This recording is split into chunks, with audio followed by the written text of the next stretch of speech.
Today I'm going to show you an enhanced version of a table saw miter sled. My design has an extended cutoff stop, hold down clamps, a raised platform fence, and I used high density poly runners. In building the miter fence, it's extremely important to start with a perfect 90-degree corner for the sled fence itself. If that corner is off even the slightest, you're going to run into problems down the line.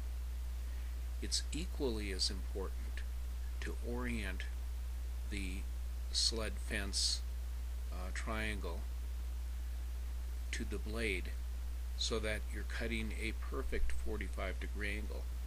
If you're not cutting a 45-degree angle, you're going to run into problems with your boards not meeting up. They will have a 90-degree corner, however the inside corner will be off. I ran into this issue building a deck where the deck wasn't exactly 45 degrees from the outside to where I needed to meet the wall, and I found out after one or two courses that that wouldn't work, and I had to take up the boards, and it was composite decking, which is a very costly mistake.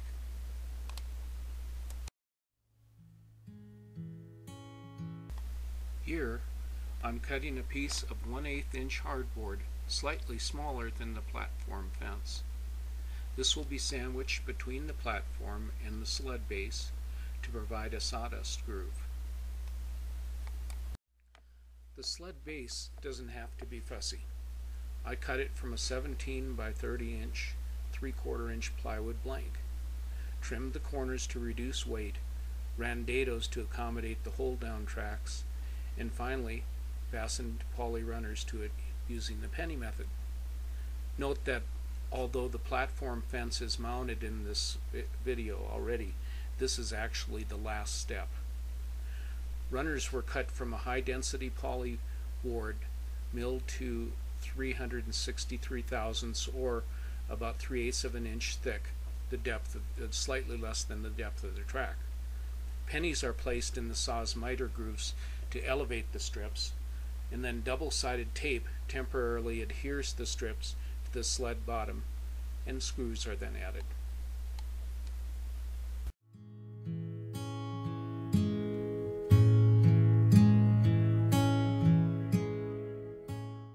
The poly strips turned out to be a little tight, so to find the proud areas, I marked the sides of the strips with a marker and worked the sled back and forth in the slots. Where the marker wore off, those were the high spots that needed to be sanded. In spite of the sled base now gliding freely in the miter grooves, there is absolutely no side-to-side movement. I'm ready to make the kerf cut in the saw base and mount the platform fence.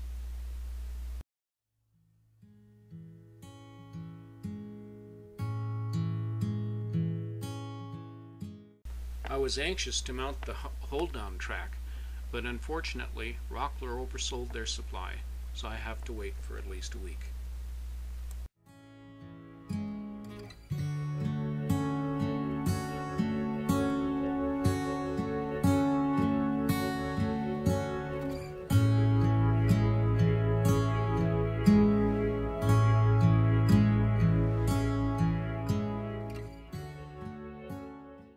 The hold-down clamps are a secure way to avoid stock creep.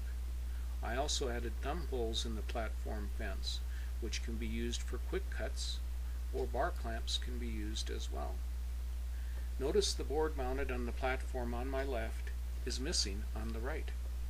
That board is used to mount a cut-off stop rail, and since all my work is rough cut first on the right side and then cut to length on the left, no need for two stops.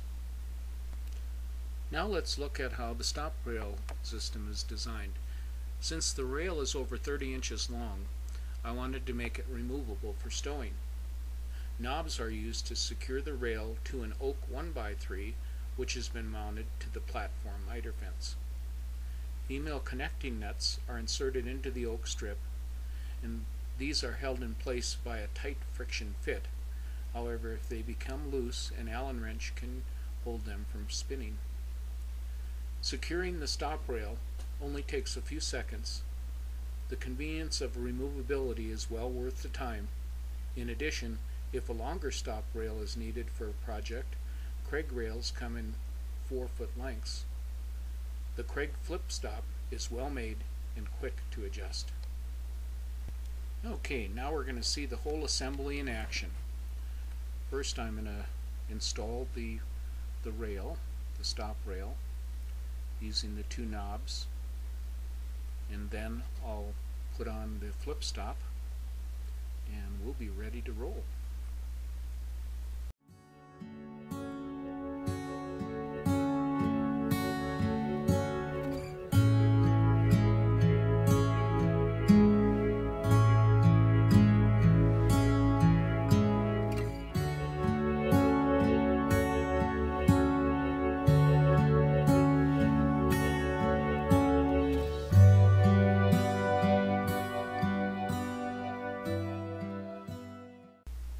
For a test run, I chose to use some leftover window casing. I start by cutting a miter on the right side of the sled. I'm using the thumb holes to grip the stock. It would be nice to show the hold down clamps too, but it is what it is. Then I move the stock to the left side to make the final cut to length. I could cut dozens of these all the same length, but I only need 2 for this test.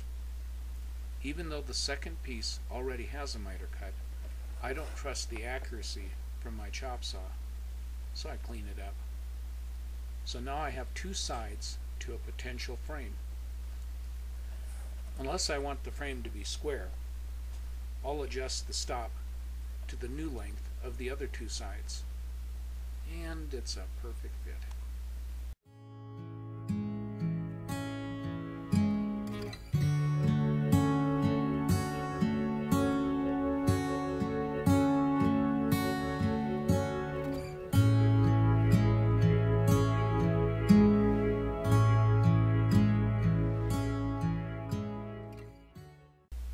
Disassembly is just as quick. Remove the flip stop, loosen the fastening knobs, and remove the stop rail. I already have a convenient spot to stow the miter sled and its parts. All I need are a couple of holes for hanging. Then I can return the saw to its original use as a lean, mean, ripping machine.